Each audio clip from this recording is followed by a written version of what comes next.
Hello, everybody. Welcome back to the Straight Outta BS podcast. Thank you guys so much for your continued support. So if you could do me like the hugest favor in the world and hit the like button, subscribe if you're not already, and continue sharing this podcast out to as many people as you can, it would really help and it would mean a lot to me. That way we can spread more awareness. And I know for a fact this platform has prevented several parents from sending their kids away. It has helped people realize that they're not so alone. I get these messages, like not all the time, but I get them every now and then. But they're always really powerful when I get them. So just know that this podcast and platform is making change. It's making very powerful change for a lot of people. And the way we can like help change more people and like influence or just like help more people is just like spreading more awareness and more people seeing this, more eyes on it, stuff like that. So thank you guys for anybody that supported the podcast and just continue to do that. Thanks to my Patreon members, anybody that's joined the channel. Financial support is never expected, so it's always really appreciated. So thank you for that. I want to do a moment of silence for the person still struggling with intrusive thoughts or addiction or anything like that. So on the count of 3, I'm going to do a moment of silence. 1, 2, 3. Okay, thank you for that. And without further ado, I want to go ahead and introduce my guest for the day. Go ahead and introduce yourself and where you went and what years. My name is Katie Hedges. I was in Kids of North Jersey, and that was from 1992 until 1995. So long ago. Okay. And walk us through your childhood and like what led up to being sent away. I grew up in the suburbs of New York City, and my mom was from Brooklyn. My dad was from New Jersey. My dad was an alcoholic and used drugs. I was mostly familiar with like him using drugs. With him drinking, and I became more familiar with him using drugs. Like that was more hidden from us as I got older. I still don't know a whole bunch about it, but I did know that I was growing up in a family with like a really super angry dad, and that would like lose his temper on us, and hit us, and didn't spend like at points would spend a lot of time at home and then wouldn't be at home. And my mom, she grew up with her dad had been in I think World War II, and he had PTSD, and he was an alcoholic. And then so she grew up with that too, and I think that made, it's like the making for a dysfunctional family. My dad is also he's deaf in one ear, and he's had a lot of head trauma too. He played football. He'd been in a bunch of car accidents. So I think that made him more unpredictable, and scarier, and his anger scarier. Mm-hmm. And then he would leave because I think he would feel bad or guilty about how he wasn't able, because I have 2 younger sisters. So I think he would feel bad about how he would act towards us. And when I was pretty young, like 12 or 13, I was drinking and probably didn't start smoking pot until I was like 14. I didn't have like a huge drug thing, but I had an eating disorder. So I was anorexic and bulimic, and that got pretty, I can think about to like back to when I was younger and things kind of showed up like around food, or even like I was thinking about it the other day, and when my mom was pregnant with me, I know that the doctors at the time were like, oh, don't gain too much weight. So that kind of stuff was already being sort of put into me while I was in the womb. But when I was maybe in 8th grade, that's when I dropped a whole bunch of weight because I wasn't eating. And I was throwing up sometimes, like I was doing sports and I would throw up before swimming. And my parents put me in an adolescent program. I was self-harming too. That's why I went to an adolescent program. And that was at a mental hospital in New Jersey. And I did that for a little bit. And then I was in and out of eating disorder clinics for like a year. And after being in them for a year, and I would keep getting worse. Every time I would go into one, I would come back out and I would lose even more weight. And the bulimia was getting like more aggressive. So it was like in a pretty short period of time that I went to like 3 or 4 different places.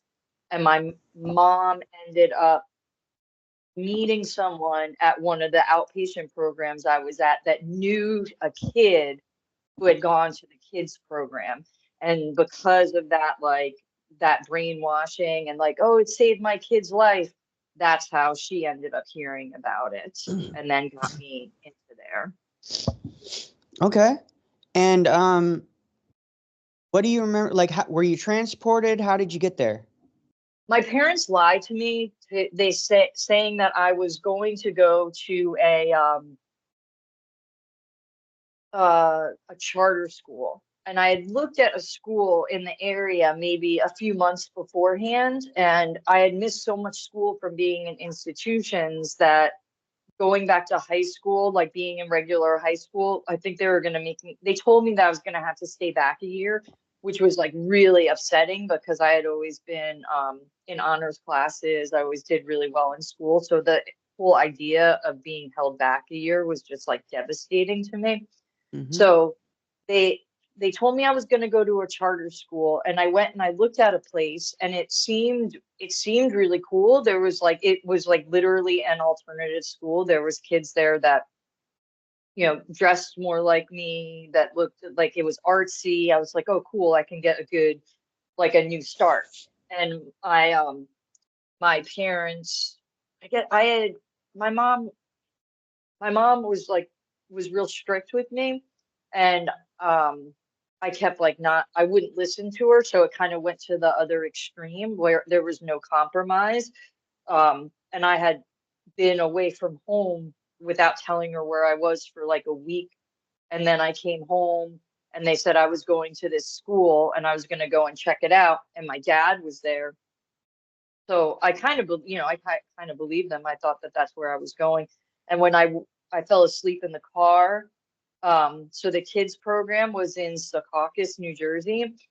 It smelled really bad out there. It was like the Meadowlands. I don't know. There was like I think it was like a cat food processing plant was like in the area. It smelled so bad. And they pulled up to this building, and there was like nobody else around. There was no other buildings around it. It was a giant parking lot. And we went up inside the building and down this hallway, and everything seemed really weird. Like I guess I just, since my parents were lying to me, like I could pick it up off of them. Like they were really tense. The atmosphere was really tense. And they put me into a room, an intake room, and left me there and had 2 girls come in to start talking to me. And I was like, oh my God, they're putting me in another place. Well, I thought it was like they were sending me to another mental hospital. I didn't realize I was getting sent to a cult. Yeah. Yeah. Okay. What do you remember about when you first got there? They did in the kids cult and like the straight programs. I don't know if they did this in other places. They did this thing called motivating there.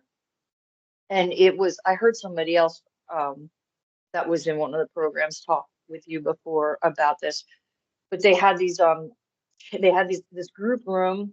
You walk into the room and the girls were on one side and the boys were on the other side. It was like 40 and 40 on each side, and there was a space in the middle, and there's all these blue chairs, and they're sitting on the chairs and they're flapping their arms around like in the air, super aggressive, legs wrapped around the chairs, and it was pounding like a monster. It was like boom, boom, boom, boom, boom, boom. It was, or like a truck going by outside of a window or something like that. It was so aggressive and crazy. And they were, it was also, I remember picking this up like within the first 20 minutes I was there. They were really aggressive swearers. Like there was a lot of swearing at people, like F you, F that. Like I'd never, I mean, of course I'd heard curse words. I was like 15, right? But I had never heard people talk to each other in such an aggressive manner, or so like freely cursing. So that was like really obvious to me right away that the place was really, really super aggressive. And I could also notice that everybody was dressed really weird. Like all the girls had their hair pulled back in ponytails, and their pants were like super tight, and they were all like tucked in. Like it was so strange. I was like, what is going on here? And the kids all called the parents mom and dad. So this is within the first hour of like being out of that intake room and then going into the group, that I noticed that this stuff was going on. But I knew it was different. Even like on the intake, that was really aggressive. They were accusing me of doing things like that I didn't do, which I also thought was really weird. Like I had been in several institutions before being here, and I never had people like yelling. I never had people yelling at me. I never had people telling me, they were telling me that I was doing cocaine, which I wasn't doing. But I had a septum piercing, and like my nose was red, and they were like, your nose is red from doing cocaine. I was like, what is going on here? Like I'm sitting here telling them what I'm doing, and they're verbally attacking me. I was scared that I must have already thought that they were gonna like physically attack me. And Miller Newton was the guy that ran the place, so he had like his, it was like his own little cult that he set up. And so when he came into the room, the behavior that the kids exhibited towards him, and the way that they expected me to treat him, like they pulled me up to stand up in front of him, like that, it was totally bizarre to me. I was like, and then he started yelling at me, and I had never had an adult, like I said, I had been in hospitals. I was like in Cornell University with psychiatrists and psychologists and nurses and stuff. There was nobody there that was yelling at a kid, or like pointing a finger in their face. So it was pretty obvious from the beginning that the place was off, that this was not a professional atmosphere. Like this was not okay, Yeah, yeah, for sure. The way they were looking at him and treating him, would you say viewing him as a god somewhat? They were more scared of him. Okay. And it was like definitely more like fear based, and Okay. in this like really bizarre, they would have called, like at the time they would have called it respect, but that was not my experience with respecting someone. But that's the way that they were, that's how they would have verbalized it, like, oh, we have so much respect for him. But it was definitely done out of fear, not Yeah. out of like respect. Like he was the one that was like pulling all the strings. So, and if he did not like you, or if he got pissed off, like you would be so abused, like you were screwed. Like your life would be really horrible for whatever period of time that they decided for it to be. Yeah, they'd Yeah. essentially make an example out of you. They would make an example, and like just I'm not sure everything, like there was always an agenda.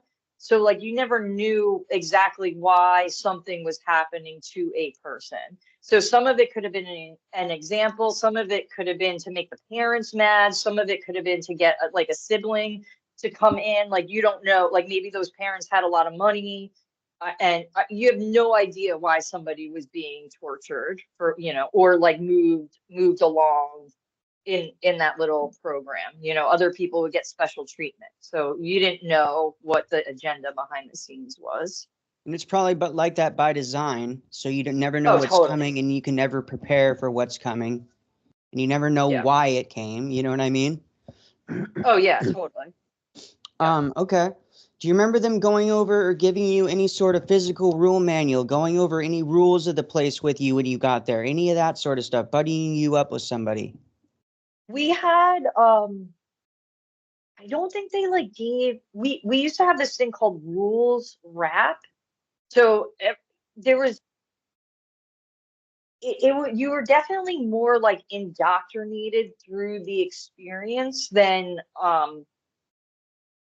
having direct rules. Okay. They had the rules wrap, and that was, I remember the first one was like honesty, and then it was empathy and sensitivity, and even that was really twisted because it was like their version of honesty. So then you would have to get up and you would have to say what being honest meant, and it was completely what what the cult had set up for honesty to mean. And same with empathy and sensitivity. Like they set it up telling you exactly what these feelings were and how you were supposed to be experiencing it. And then there was like another one about following the chain of command, which I had never heard of. I didn't even know what a chain of command was, but it's like the little hierarchy they had.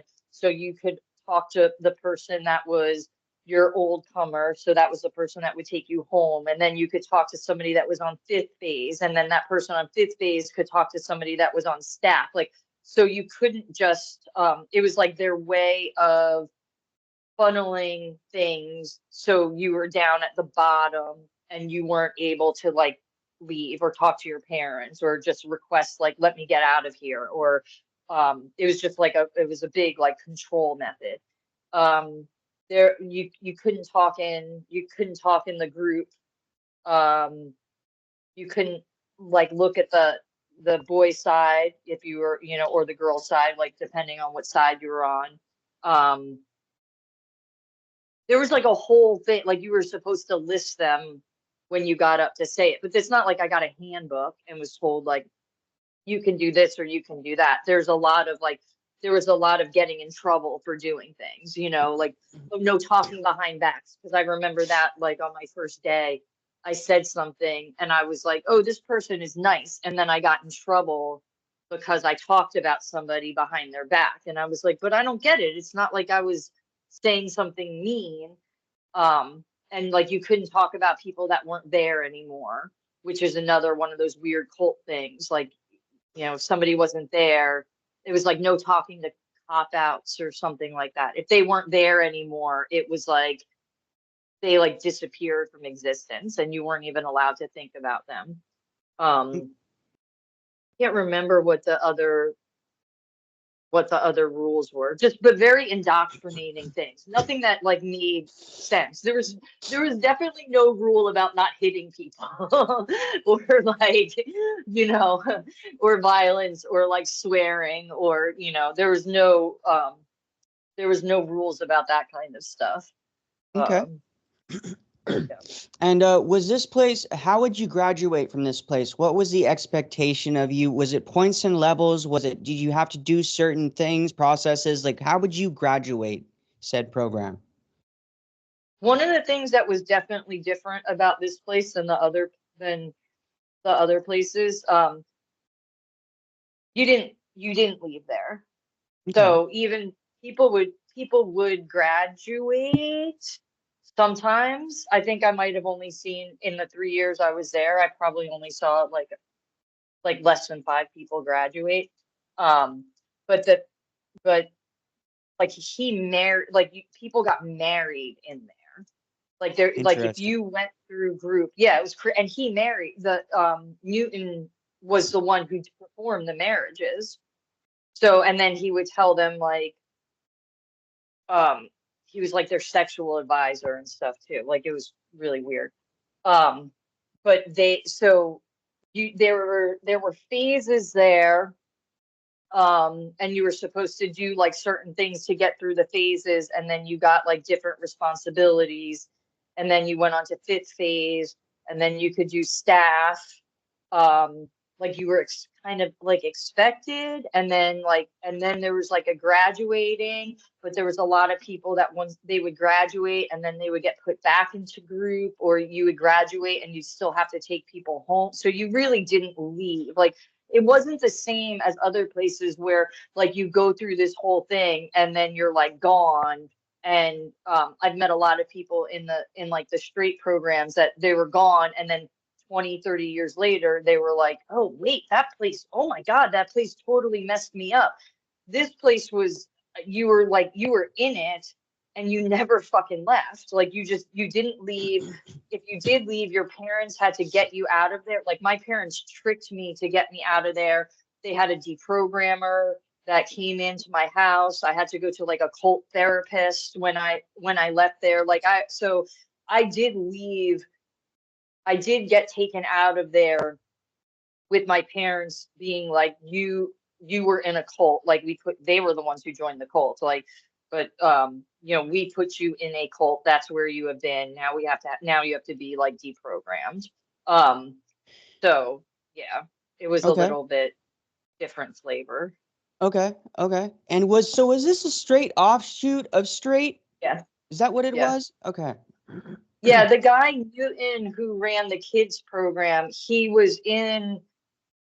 got like kicked out of the straight programs because he was so abusive. Ah. His kid went into the straight programs, and then he was one of the guys that was like um getting all these parents in and manipulating these parents, but he was being so abusive and physically abusive towards the kids that when some legal stuff came up around straight, he was like fired, resigned kind of thing, and then went up to New Jersey because there's less the laws on being able to have kids in facilities in New Jersey. Like he could get around some of these loopholes, and he ended up running Medicaid scams. So he was like, there was a bunch of us in there, and I think that's part of the reason why we never left. It was like the state looked at this as an outpatient Yep. program, which Medicaid is going to pay for a lot longer than Yep. if you were in some like hospital or something.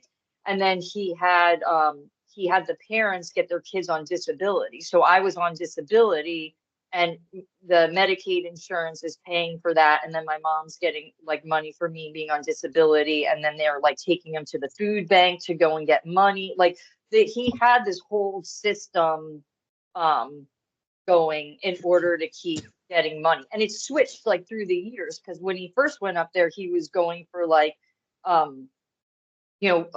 richer people in like the New Jersey area. And by the time I left there, it was like, kids from Newark and some like cities in the Bronx, and people that had like really rough families that were like coming in off the streets, whose families were in like really bad positions. And then there was like maybe one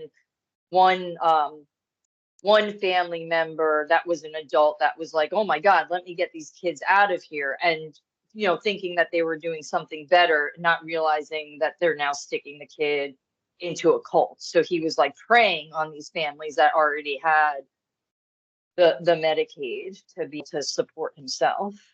Yeah, it would make sense to start with richer families, and then once you realize, oh well, I can just do this to the exploited and Yep. children that are considered the undesirables of society, that have nobody to vouch for them. We can just get all of them in this place, and then they'll be stuck here because nobody's going to vouch for them, nobody's going to come save them, nobody's going to say anything's going on. Yeah, no, you're totally right. And exploited is exactly the right word. Yeah, because there were some like really young kids there, like 11 and 12 years old, and they were like they're stealing cars, I mean, like they're not living great lives, but they needed like social workers, like not to be put into, not taken out. It was bad. Yeah, for sure. Okay. How was the food there? Was it horrible? Was it bearable? Was it decent? It was it was bad. It was not. It was all food bank food and what's it called? Uh, I can't. There's a word for it. But so I was, because I had an eating disorder. They had me on this like food plan, and so I had like real specific ways that I was supposed to eat. But we got really like low nutrition bread that came from the food bank, like commodities. That's what it is. It's like food. the cheese was all like really low quality cheese that came like in stacks. We got the same thing, basically like varieties of the same thing like every single day. Frozen vegetables, a sandwich, iceberg lettuce with some dressing on it. It was, it was pretty, and it probably in some cases I was with that, like, because of being in there for an eating disorder, they gave me food every single day, and I had meals like um regular meals, but because there was other kids in there where like they wouldn't feed them, or they would give them like even worse food than me. So in some ways that was a little bit more regulated for me, even though it was on the low end of being okay. It's not like I wasn't denied food like some kids were, or I wasn't, some kids would have like one, they would only feed them one thing for like the whole time that they were there, because as like a punishment. So food wasn't really used as a punishment for me in the same way that other kids would have food used as a punishment for them.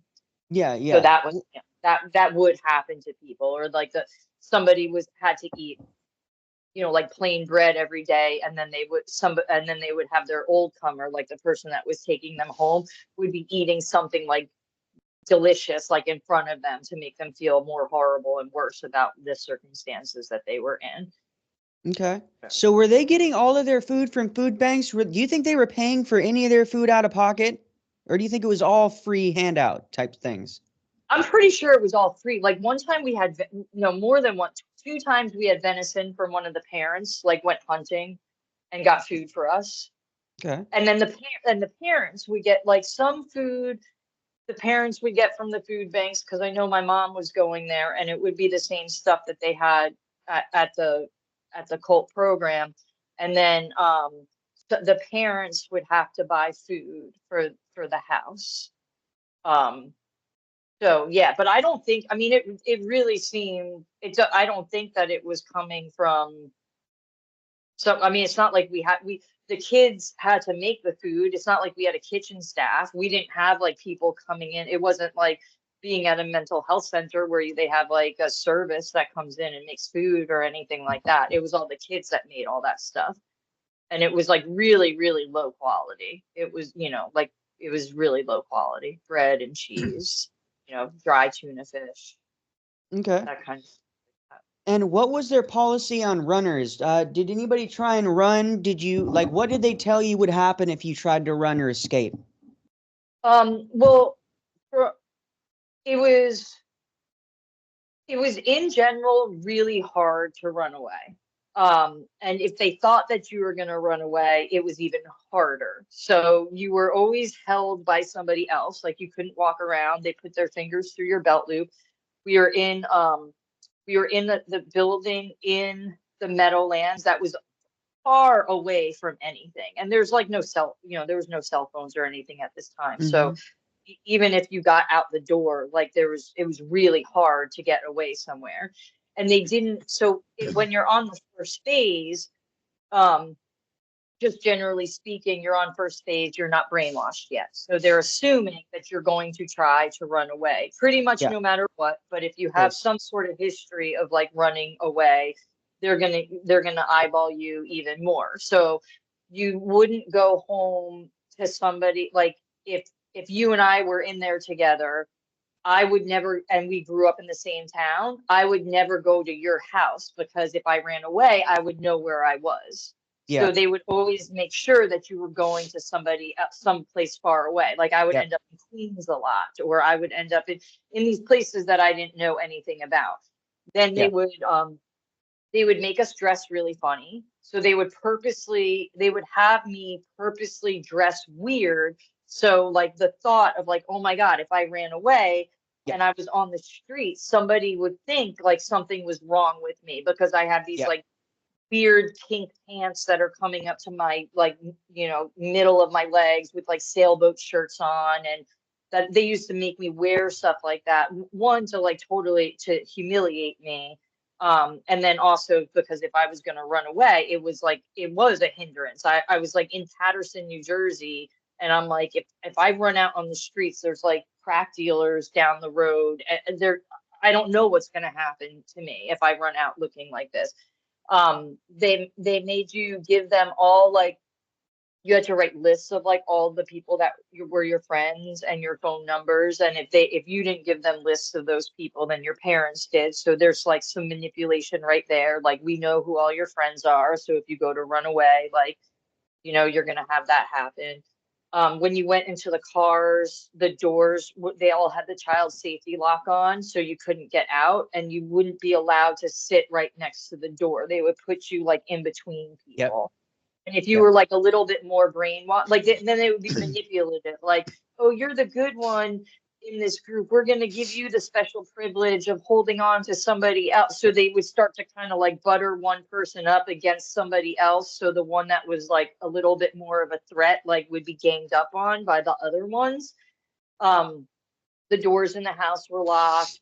The bedroom, the windows all had like, you couldn't open the windows, right? They had things on them.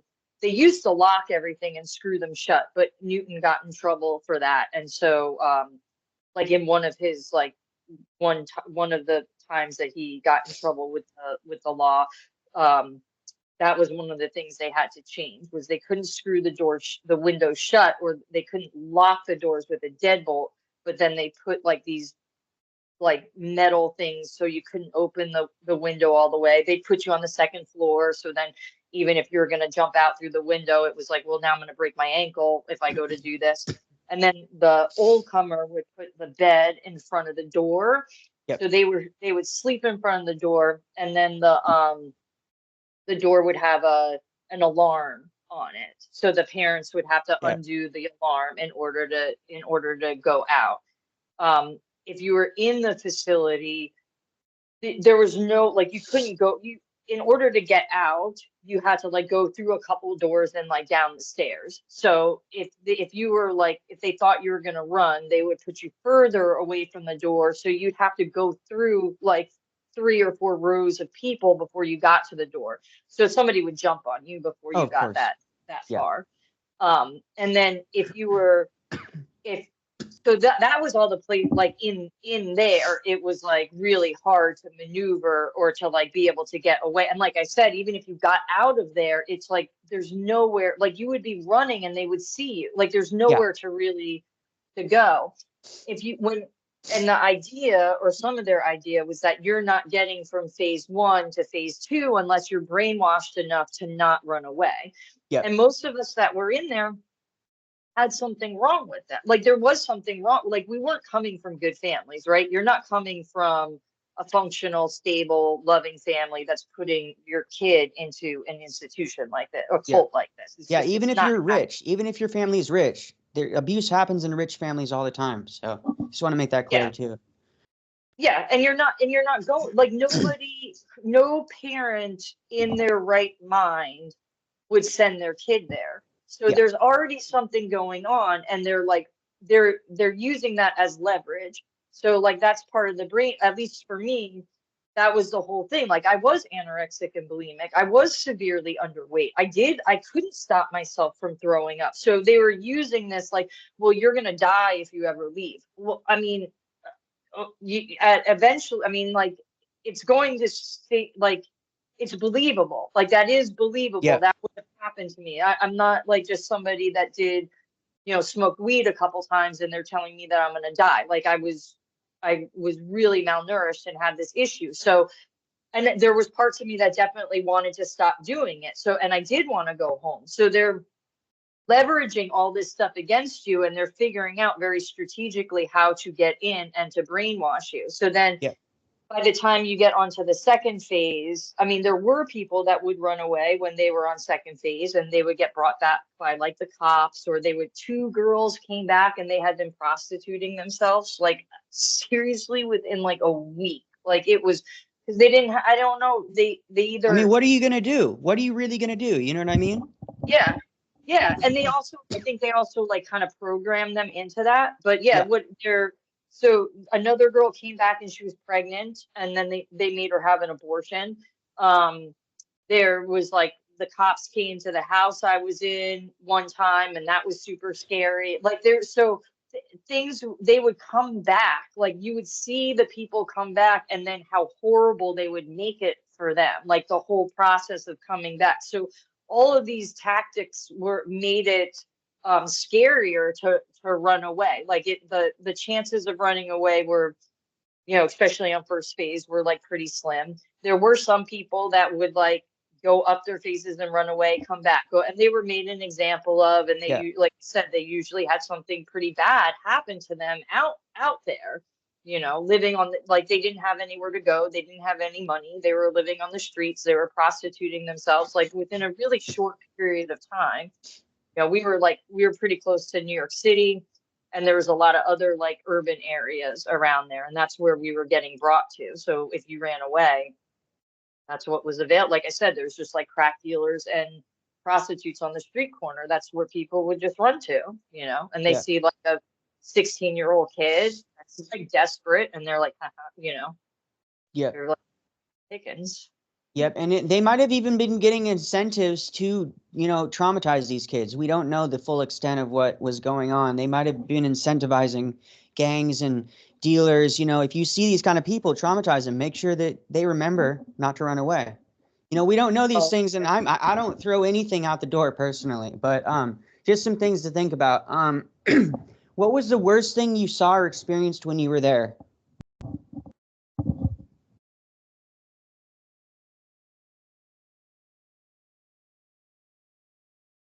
That poor girl that they made have an abortion, that was pretty bad. That was a pretty bad experience. But some of the stories too. I had to live with a pedophile. I had to live with this girl was molested by her stepfather, and we had to all live in the same house with him.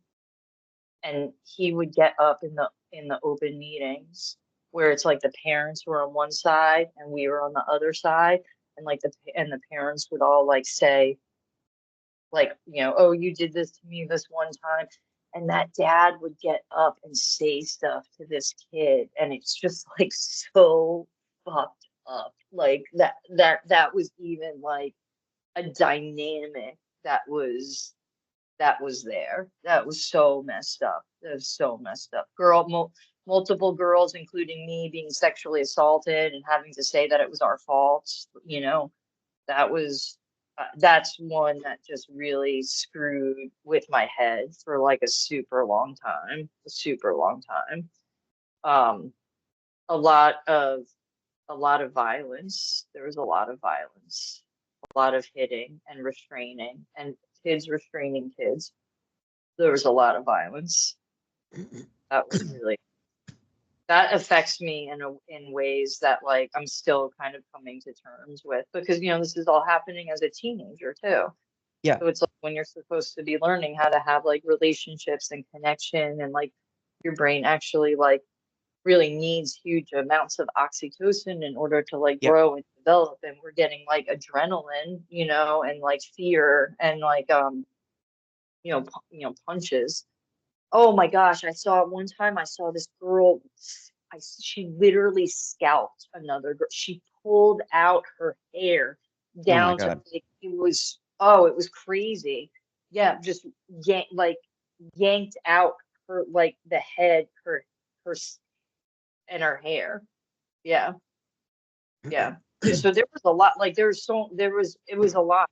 It was a lot. So obviously not one thing. I can't say one, but there was like some really, really horrible things that went on there. Like movie stuff, like stuff that you would see in movies, that you wouldn't be, that you like don't think is real because you're like, oh, it's a movie. No, it's like this shit is real. Like this is really happening. Like this is really happening to people. Well, yeah, it's happening as we speak to children and people that have nobody to vouch for them, unfortunately. Another reason why things like this are really important, and why they're so fucking important to spread awareness.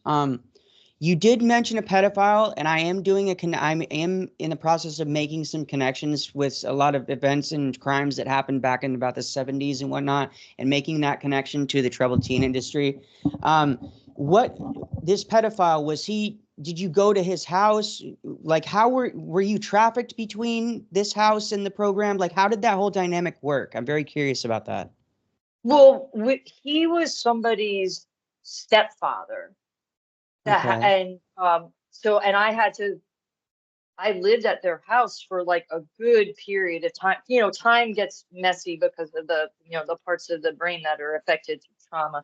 So that whole like idea of time Mm-hmm. is distorted. But so I was there for like a good period of time, and I was put at this house because to be tortured, like very specifically to be tortured because I wasn't. I think it again, they had their agenda. I either wasn't gaining weight quick enough, or something with my parents, something might have been happening with my parents, or something with my sister. For whatever reason, they, I was picked to be somebody that was getting a very significant amount of particular abuse. And so I had to go to their house every night. And I don't know if I guess that could have been possibly the idea. I know that the girl there would do really fucked up things like make me wear a shirt with no bra on and my underwear, and then like walk me around like holding me by my underwear in front of her stepdad. And I feel like that was part of her, like, unfortunately, like, she was so abusive because of her abuse growing up, and Yeah. that was getting taken out on me. So I guess I always Indoctrinated. attribute, Indoctrinated from oh, birth, most likely. yeah, like, so and her mom was a horrible person. I've never felt so much like hatred for people as I did like this particular family, that like on purpose they were like doing these really fucking horrible things to me. And I don't quite understand the whole, but I would go back and forth between their house and the mom worked there. She did work at the Interesting. facility. And and so during the day I'd be at the warehouse place, and then at night I would go home to their house where this would be done, where I would be woken up every single hour, like screamed at, like literally every hour I would get woken up. I wasn't allowed to close my mouth when I went to sleep. She would like make me keep my mouth open. I just sleep in bed with her. It was fucking horrible. It was so bad. It was so bad. Okay. Did Yeah. they did they tell you straight up that they were sending you there to be abused? Or was that just kind of the message you got from the whole It situation? was it was the message I got from the situation, because it was like it was just so bad. It was just I don't I think what happened is from like after I left there and then talking to some of the people that were in there, it had something to do with me not gaining enough weight. And so Interesting. Newton was like really upset that I was not like that his food plan wasn't working. And so it couldn't, according to him, it couldn't be that he has absolutely no medical experience or Yeah, knowledge right. at all, right? And had no idea how to treat somebody that was like anorexic. And I was having issues because of the stress of being there. I have a fast metabolism, and I was like really underweight. I mean, like, I don't know, like 40 pounds underweight, 30, 40 pounds underweight, and I'm a 15-year-old kid. Like, that's pretty significant. Um, and I just wasn't like picking up the way that he thought I would. And so they were doing stuff to me on purpose in order to like either get me honest or to admit that I was doing something that I wasn't doing, which eventually I did. I made up all these lies and said I was hiding food, which is like impossible to do. I said I was like exercising in the middle of it, which is impossible to do. And I made the whole thing worse for myself, because then I started getting strip search like 4 times a day, like fully strip search, clothes off, squatting and turning, had all the seams run on my clothes like 4 or 5 times a day. This was happening to me because his food plan wasn't working. And then I think they told this girl I'm assuming because her house sucks so bad because her parents were so mean and she was so mean that he purposely put me there and was like, you got to get her honest. I don't know if it had to do with there was some other agenda. I know that he was upset that his food plan wasn't working and it was a blow to his ego. Maybe that's what the whole thing was, that he was just like, how could this kid be getting one over on me?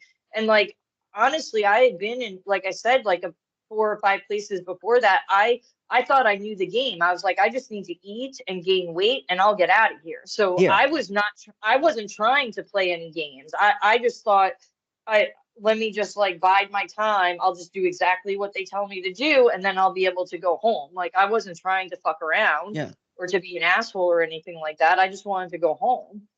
But so I don't know. If it was because his ego was so bent out of shape that his food plan wasn't working, or if it had something to do like with my parents or with this family. Like I didn't even think about something like that. Like if it was some like alternative abuse of, you know, sexual abuse or something. I don't know. Yeah. Yeah. Okay. I have a couple more questions about that. I know this is probably hard, but it'll really help me in my research. Do you remember there being any sort of, this was probably before the time, but do you remember there being any sort of recording devices, cameras? Would they ever take pictures of you? None of that No, kind of stuff? no, Okay.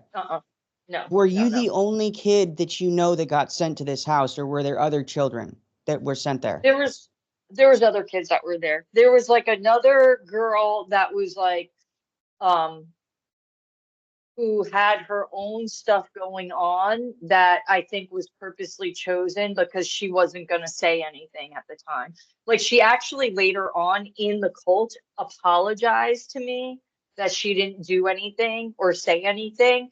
But I think she was purposely sent there because this girl, they used to call it like rebellious, but she was like not participating in the group at all.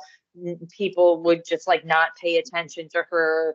She wasn't saying anything. Like she was like, so this girl was like so depressed and so down that she didn't even have the energy to like attempt to run away or to, you know. So I think they purposely put her there because she wasn't going to do anything or say anything about it. Okay.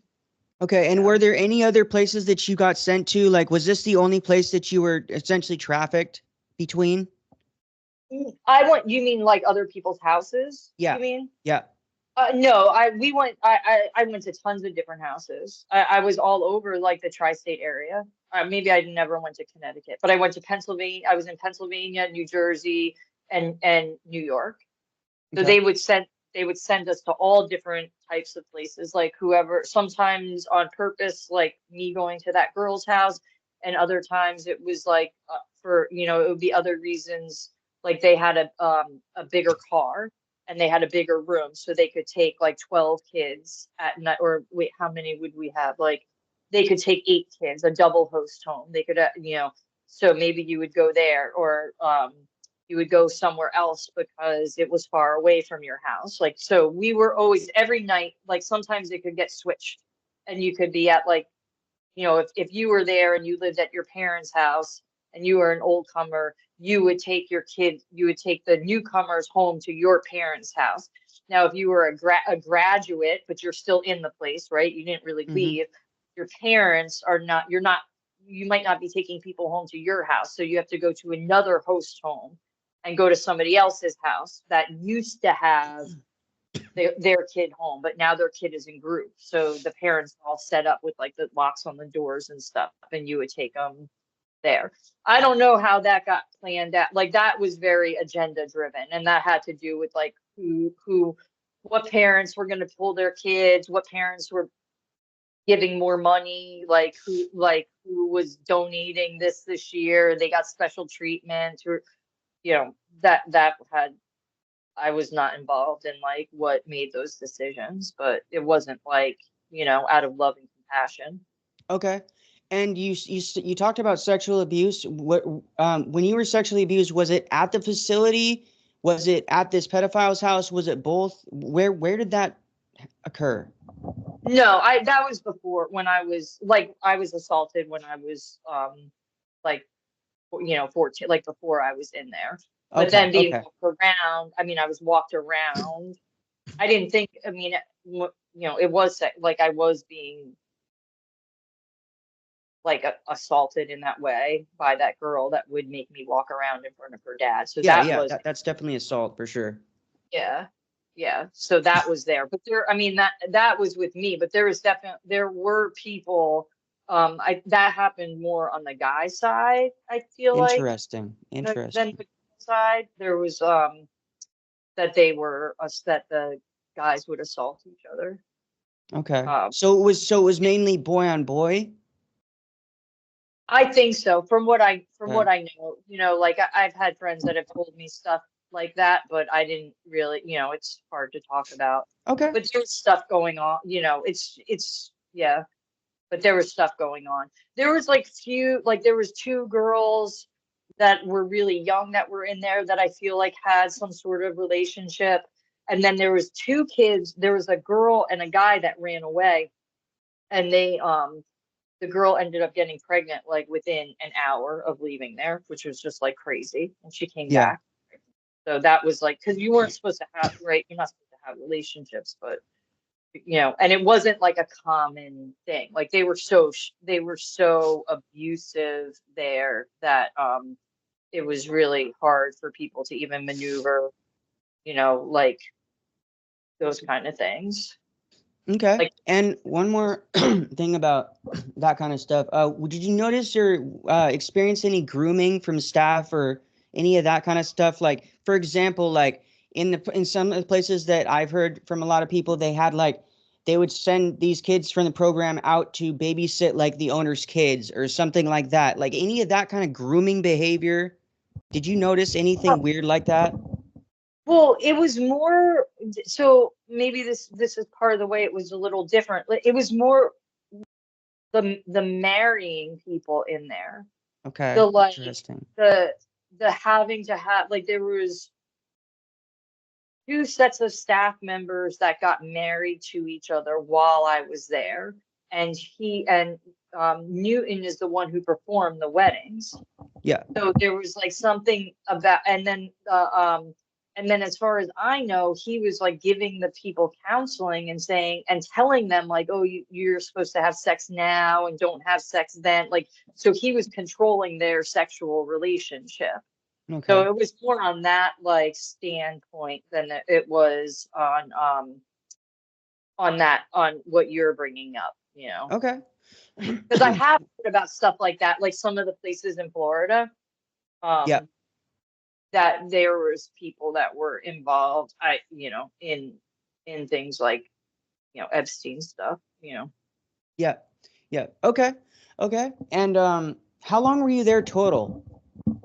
3 years, just about, yeah, 3 years. Okay. Okay.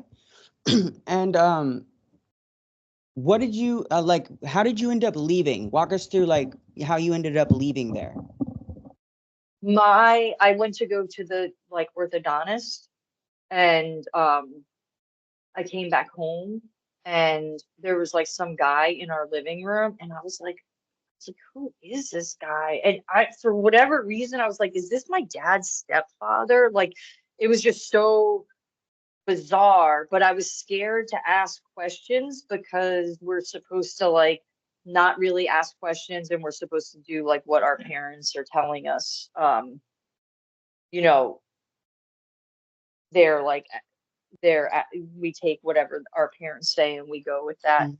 And so I think my mom told me I could go outside and play with the dog, which I was like, ooh, I know I'm not supposed to do this because I don't have written permission. But my mom said it was okay, so I'm gonna go and do this anyway. So I was outside playing with the dog, and then they had me come back inside, and it was like my mom, my dad, my sisters, and this guy all in the living room.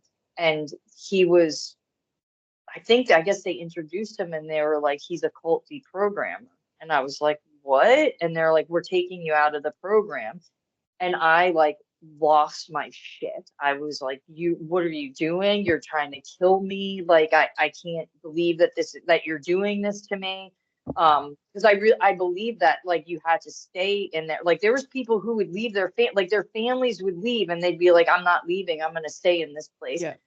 And at the same time, for sure, there was a part of me that felt super relieved. I was like, Yeah. thank fucking God somebody took me out of there. So they had to, just like in that time frame when that guy was there, he had to like point some things out in me. You know, he asked me some questions about like me lying, if they ever made me lie to be in there. And they were like he was pointing out like their cult tendencies and the Yeah. hypocrisy of the place. And it I was like, okay, I see what he's saying. And then my dad had gotten in contact with a few other people that used to be in there but had left that were like doing okay, right? Because they tell you that if you leave there, you're gonna die. Like you're gonna do drugs, you're gonna die, you're gonna kill Yeah. yourself, like whatever.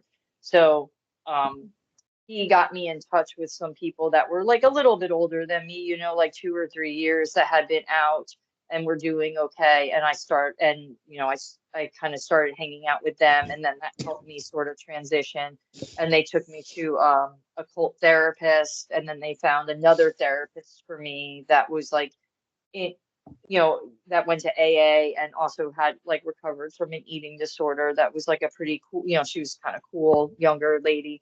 Um, so I went to her for therapy to kind of like trying to help me transition out of things. I mean, it was definitely a really rough, bumpy road, and I didn't really get the support that I needed, but my parents also did try to, my dad realizes now, he's like, I should have done this differently, or I should have done more to help you out, because it affected me so much. And I think my mom really wanted me to just like be normal, which was like not happening. That Yeah. wasn't going to happen after that experience, Yeah.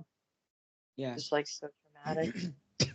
How long did it take you to mostly deprogram from the programming you were under when you were there? Or I'm are you still still working on it? still doing it for sure, for sure. Yeah. So that, I mean, that was, I came out in 1995. So, right, that was like, so it's 30 years ago. Yeah. And it's still like it still affects me. But I do feel lucky in the way that like I came out of there knowing that that place was fucked up. And so Yeah. I have like the whole time where other people, like I said earlier, they were in there for a year, 2 years, and then they left. And then it took them 20 years to Yeah. realize that they had been living in this way, that they had been living programmed. So there's always been like a chip away at things, but there's stuff that I still, what was the thing that happened something happened the other day with like, that came into me about being in relationships and the way that I interact with people and the way that I interact with my partner, and like the whole idea about how I like come into relationship with another person and then their response to me. And I'm like, oh shit, I think some of that is because I'm coming in this aggressive way that I just like haven't even been aware of, because I got programmed to do it when I was a teen, when I'm supposed to be learning how to be in relationship with Yeah. people. And again, they had that like that leverage of like, well, you don't know how to do it. Which I'm like, okay, I believe you, because my dad, the stuff with my mom and my dad, I believe you that my family didn't teach me the right way. So like, please teach me how to have a relationship with people. And so I'm like there's things that are like just in there in this like really insidious way that I do keep discovering them. I mean, I'm glad that I do. And then I have a kid, I have an 11-year-old kid. So having her makes me see things like, because stuff will come up in me and I'm like, whoa, where did that come from? So I feel like that does help me be able to kind of tease out those things that have been programmed into me, that I wouldn't be able to do that if I wasn't in a relationship with like my partner and with my kid. Okay. And what do you struggle with the most as a result of being in this place? I feel like relationships. I think that is that's one of the hardest things, like friendships, having a family, understanding how people actually like communicate with each other, how people like interact on like a back and forth like level, Mm-hmm. and like an abandonment in that way. So like the whole like relational field is like probably one of the hardest things for me. Okay. Yeah. And have you watched the program by chance, the documentary that came out? No, I didn't want to. I thought it would be too triggering, but I know Okay. that the kids program was on that. Like some people I was in there with was on those programs, but I didn't yeah, I thought it would just be too upsetting for me to Okay, and watch. that's perfectly fine. That's perfectly fine. Know thine self and know it's going to be triggering. For sure, that's very important. Have you talked to your parents about how this place affected you? Probably you've had many conversations with them. Where are you with your parents nowadays? I talked to them about it. I talked to both my parents. I think some stuff with my dad is a little easier because my dad is like less defensive than my mom and is more apologetic. I think my dad is like looked at a lot of stuff that he's done that's affected me. And see, my dad also wasn't like full on in the cult where my mom was. So my mom was the one that like put me in there and kind of kept me in there, where my dad like kept getting kicked out of the cult. Like my dad would get in trouble for like speaking his voice or saying that things that they were doing were wrong, and they would be like, okay, you're not allowed in here anymore. He did have an incident with being abusive with my sisters while we were in there, so that also like got him booted, which was so like bizarre because they were like abusive to us all the time. Yeah. But with my mom is a little bit more like, I've talked to her about it, and there's been points where she's listened to me and like heard me out. But it's still like a really, at least on my part, a really strained relationship because it's hard to forgive. It's hard for me. So I'm at a point where like I would like to be able to forgive my mom, but this is all like my internal work that needs to get done. It doesn't really have anything to do with her. I mean, it does have to do with her, but it's not like I have to sit down and talk to her and tell her like my feelings or something. It more has to do with like my own process of forgiving, which I do, which I want to, the relationship with my daughter is really important. So I want to be able to understand this wound and this mother wound and this abandonment wound and heal that like inside of me. So then, I can have more of myself to give to my daughter, or have like not have that wound when I'm interacting with my daughter. So I feel like there's still stuff to do there, but it could be a lot worse. Yeah, yeah, for sure. Well, how was your reintegration into society? Like, was it hard? Are you still working on it? Like, what did you struggle with the most with reintegration into regular society? It was weird. Like, so when I first left, I did a lot of drugs when I first left. I did like I can't it's like when I look back on it, I'm kind of shocked that I was able to move through that in a fairly quick amount of time, because I was doing some like harder things that I had not done when I was, a teenager. So I was like in my early 20s. Mm-hmm. But I started doing yoga, I think when I was 23. And that really helped me out. But ironically, I did take on like a cult attitude with yoga. Um, which some people do, some people don't. But it was like, if I going to yoga helped me like know when to eat, when to sleep, how much water to drink. It helped me not do drugs anymore, like hard drugs. It helped me not drink anymore, because I got so into doing yoga that I didn't want to do like all these other things. And so it did it was almost like cult like. Like I could leave when I want, like I could walk out the door and leave, but there was still I still had some of that. I still had that mentality where I was like scared if I didn't do, I put a lot into like the community I was in, as far as like having a job, having a friend, having friends. So I could see how I took that cult mentality and sort of brought it into what I was doing in my life, because it felt safer at the time. And I didn't quite realize what I was doing. I just felt safer, and I was glad that I had a job and I had friends and that I could travel, like teaching yoga and stuff. And so I did that for a while.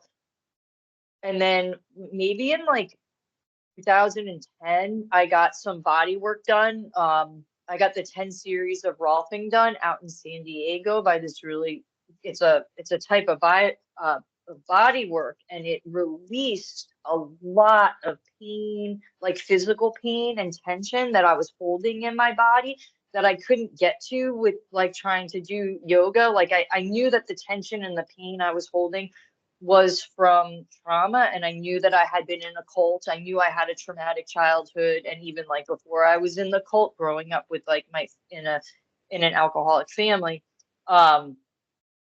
But then so this body work like really released a lot of stuff for me. And at the same time, things started coming in differently that I had been like hiding and holding, and I wasn't aware of, like different types of anxiety, anger that I hadn't really had access to before because my body was so tight. So that kind of sent me on another like another depth of my healing. And then after having a kid, which was like a really awesome psychedelic experience, that also changed my nervous system a lot.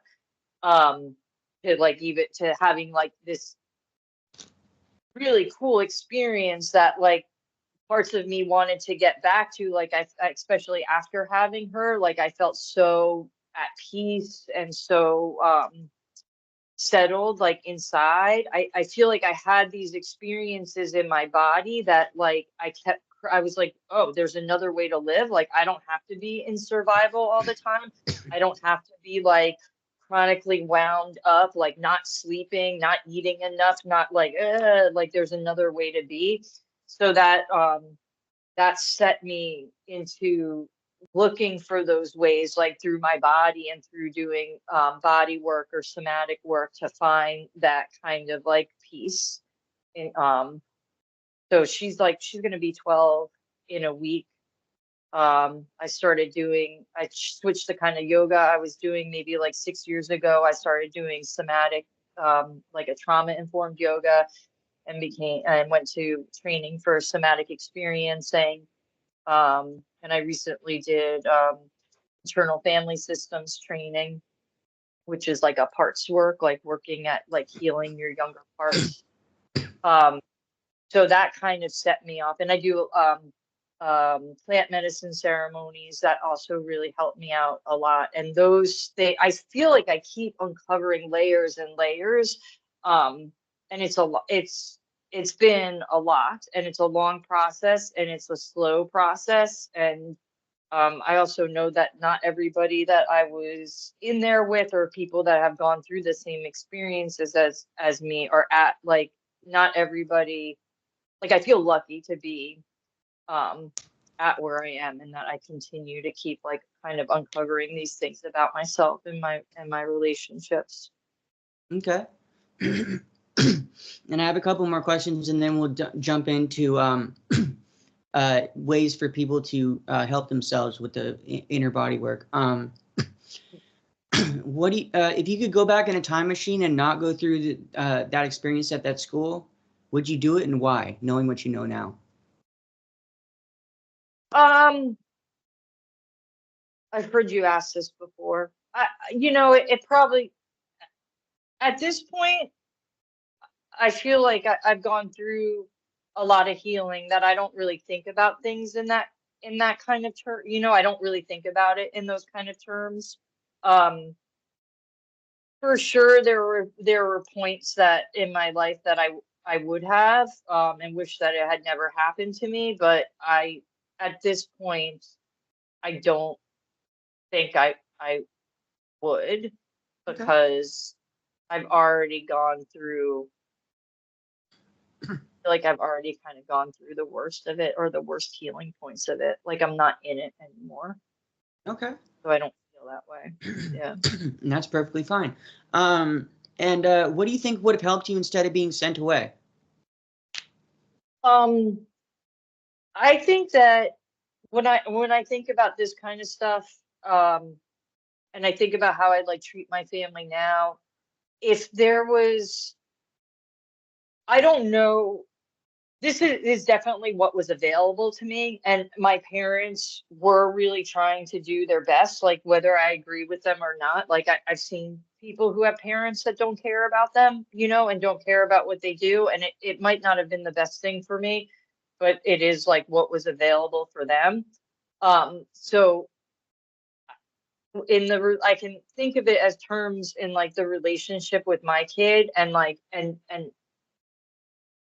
somebody has said to me, like, it's not your kid, it's you, right? So if in that situation, if my parents had been more focused on like themselves and healing their relationship, then the symptoms that I was having would either not have been so big, or it would have been somewhat more manageable within like a family unit. Like, this was like like, this is our family, this is the stuff that was going on with our family. So splitting up families and like singling them out, like singling me out as the one that has a problem, or there's something really wrong with me, like I need to be the one to like fit, like that's, I don't find that to be productive at all. Like, it doesn't even make any kind of sense. Like, this is like a family thing that was going on with each other. So um if they had a different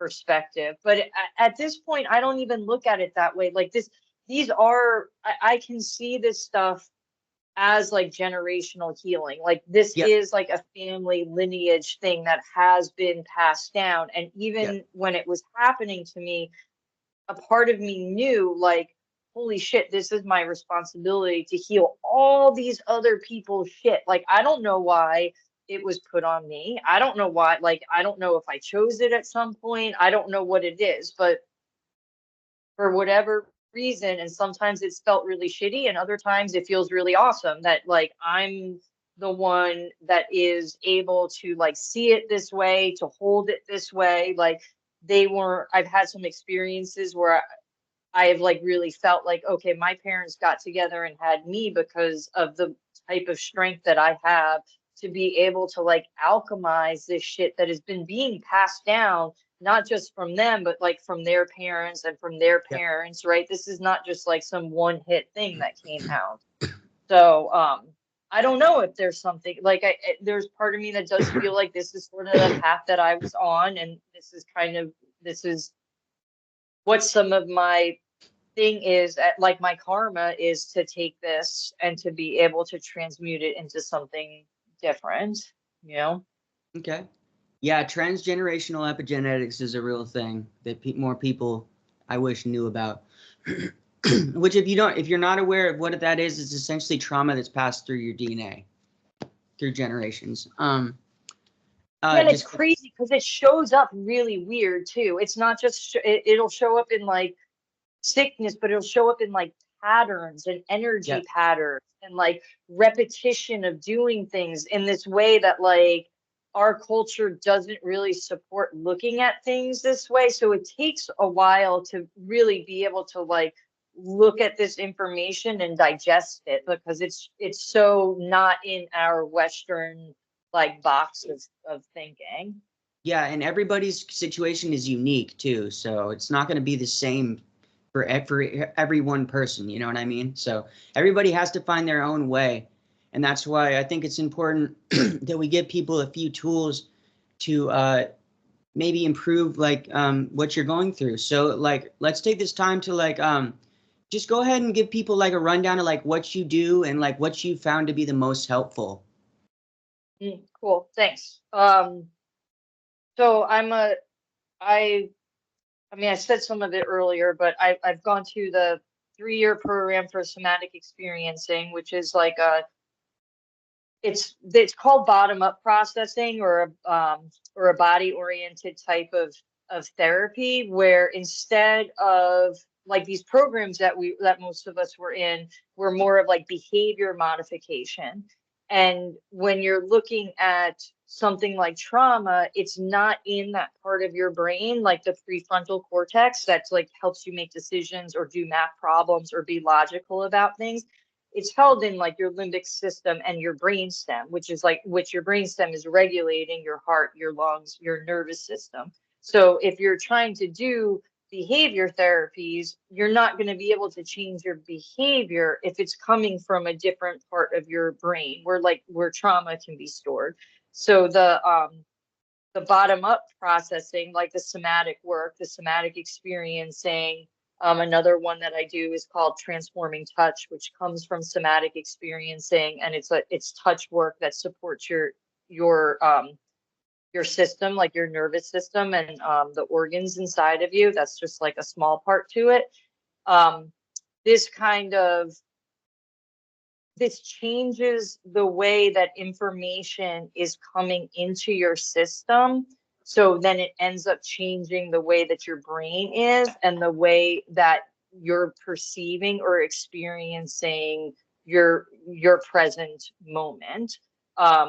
So it can look different so some like I was teaching yoga, so I will do a lot of this like through yoga and yoga shapes in order to support your body in a physiological way, like using props like blankets or bolsters in order to create safety, on the terms that are going to work for you. So there's so much that goes into it. There's like a lot of relational work, and attachment work, a lot of safety that's involved, like real specific ways of talking to somebody, like inviting people to, by invitational language.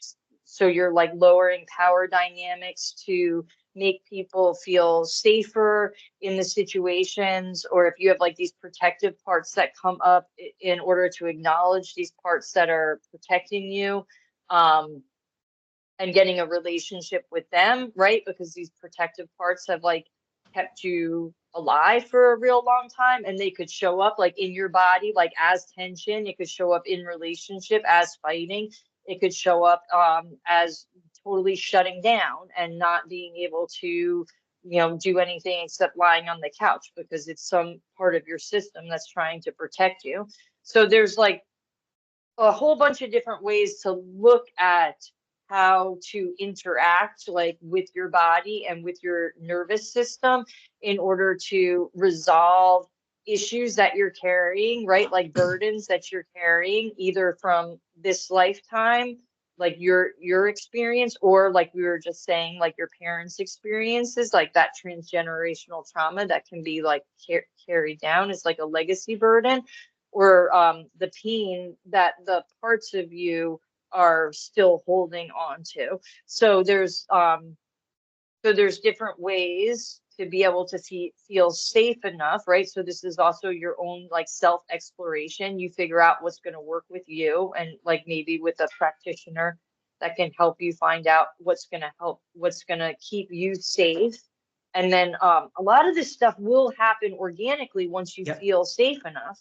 And personally, like because of the trauma that I had, I don't like going to see psychologists and psychiatrists. So the people that I work with are like the practitioner I work with is a body worker. Like she was a massage therapist first, and then she went through and did all this like different type of trauma training.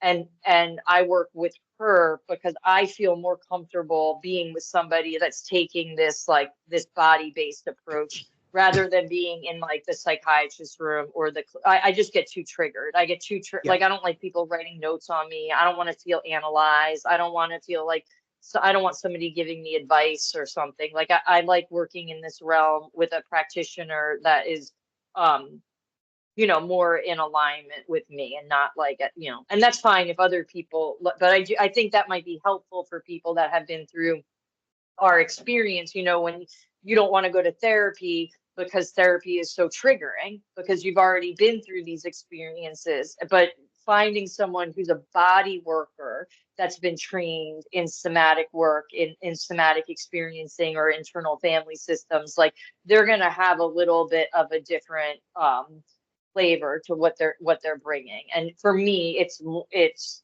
helps me feel safer to not be with like a clinical psychologist. For Yeah. sure, for sure.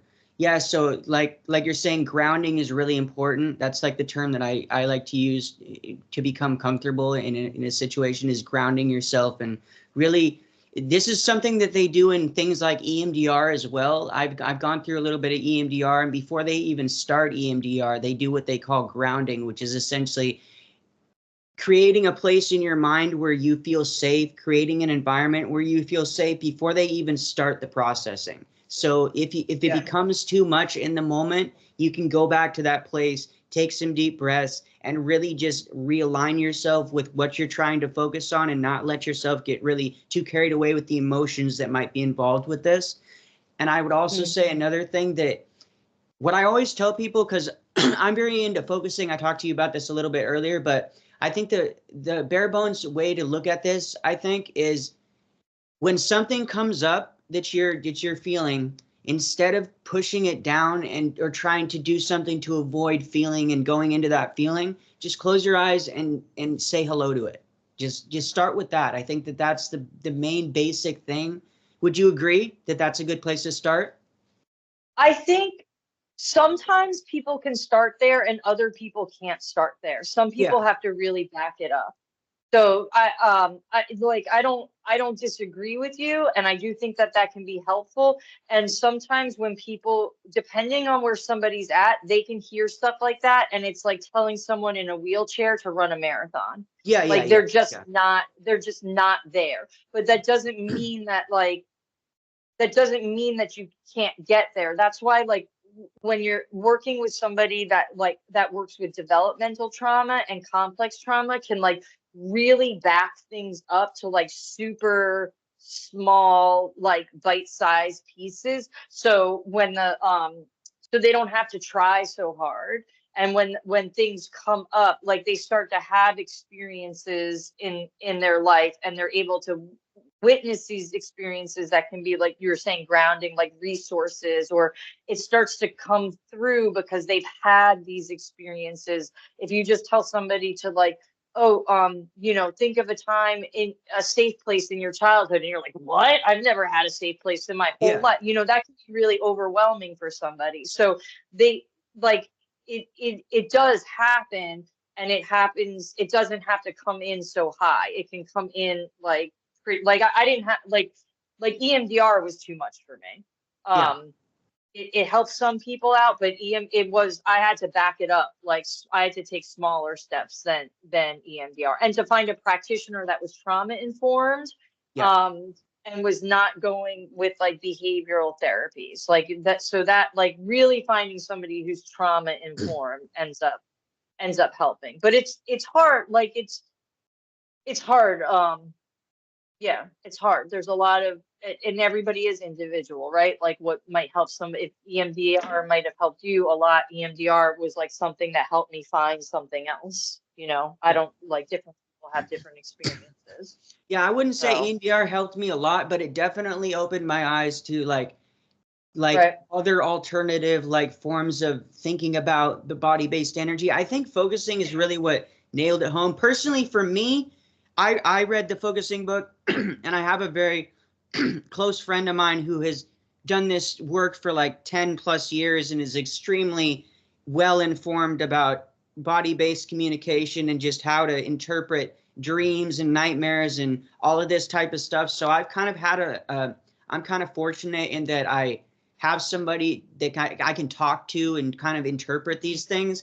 But I would say, like you said, it's all individuated, and I would just advise, like, find what works best for you. Like, we can give you all of the suggestions in the world, but you need to find what works best for you, and it might not be behavioral therapy. If behavioral therapy doesn't work for you, maybe look into finding a body-based practitioner, like you're saying.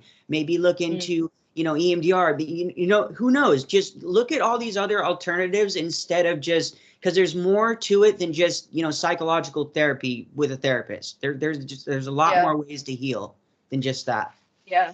I think too, like, one thing is, like, if you're working with a practitioner, somebody that says, and it might sound a little corny when you first hear it, but when somebody tells you that, like, you're your own healer, when somebody tells you, like, I'm going to help you do this yourself, like, to me, those are key words. Like, okay, I can trust this person a little bit more, because it's like they're going to help me understand myself. They're not going to tell me what to do. They're not going to say what's better for me, but but like, your body knows how to heal. You just need to be in the right circumstances and to feel safe enough for these things to happen. So like and even with healing in itself, like all these different modalities, focusing, internal family systems, somatic experiencing, when it starts happening and you see that you're taking this like unconscious thing and like bringing it to light,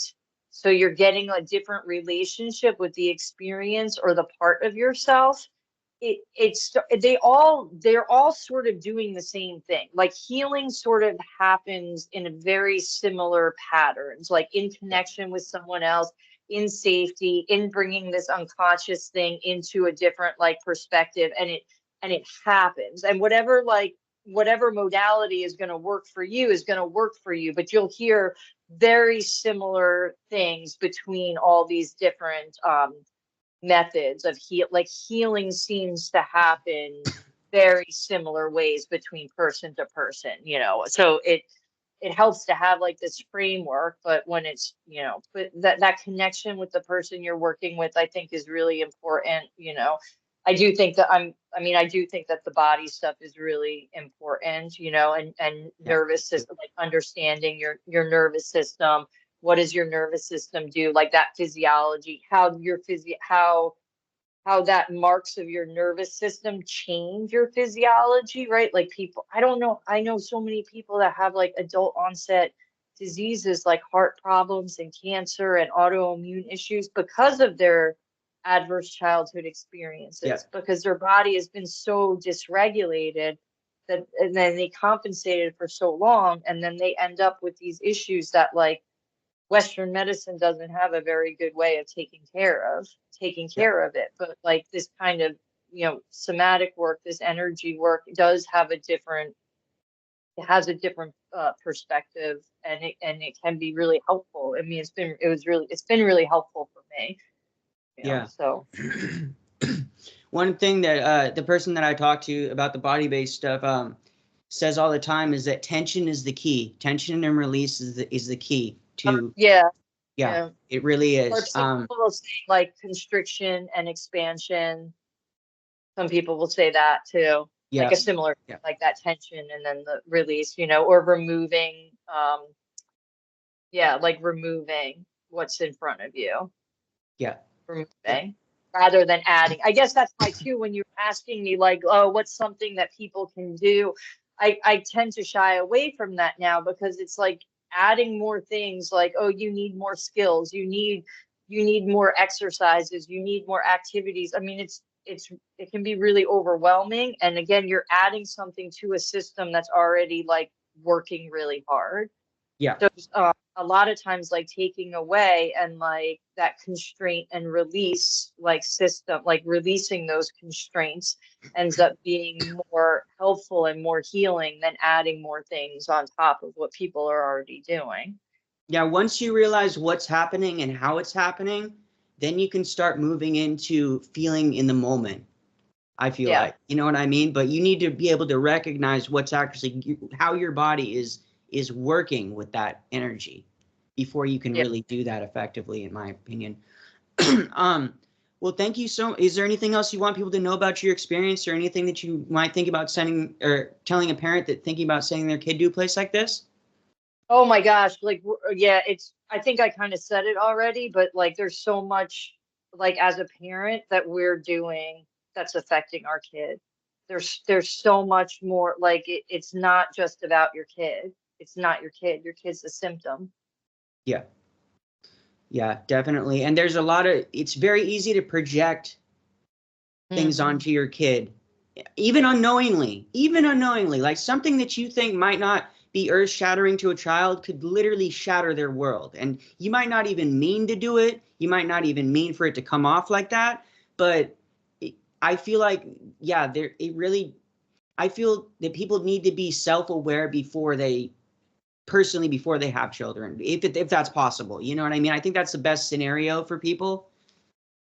It does blow your mind, like the amount of where, like, I understand what you're saying, and I feel like it's totally impossible because the amount that comes in after having a kid, it's like, oh crap, I did not realize like that. I mean, that's one of the driving forces in me healing. Like, there's stuff that came up that I was like, wow, I really thought that it was going to be good enough to not want to be this way, and it's Yeah. just not. Like, it's just not. Like, so it's not. I understand what you're saying, and like that would, I just don't know if that's actually possible because it opens up this new world for you, but it can be totally awesome. It doesn't mean that you're screwed. It means like, holy crap, I never would change this much or healed this much if I didn't have a kid. It would have been completely impossible for me to heal as much as I have if I had not had a kid. Yeah, yeah, and I mean it's been proven. I mean, I have so many friends that never expected to have children, had children, and fucking stepped up to the plate and like got a job and, you know, all this stuff that is necessary to have a child. It definitely changes your outlook. I don't have a child, but I definitely have a lot of people close to me that have had children, and I know it definitely does change something in you. But yeah, definitely becoming like conscious of like how you're projecting is definitely a good thing, if that's possible even. Okay, thank you so much for coming on the show. I really appreciate it. If you ever want to come on and do a part 2, I think it would be very interesting to do a part 2, maybe on just having a conversation on body-based techniques. That'd be awesome. Yeah. Yeah, I would. I think, Yeah, I could nerd out on. I could nerd out on that stuff for a long time. That'd be great. I'd love to. yeah, awesome. Because I think it's very important, like you said before we started recording, that we give people an outlet and tools to start helping themselves. Because I feel like a lot of emphasis is put on the story itself, which is also the story is extremely important, but there's also a very important aspect of recovering from what we went through. So I think that's very important. Thank you so much for coming on the show. And if you guys have watched the video so far, please make sure you like the video, subscribe if you're not already, and share. Let's keep on getting, just making people aware of these atrocities and helping people heal and whatever we can do with this platform. Thank you guys so much. We'll catch you on the next one. Bye, y'all.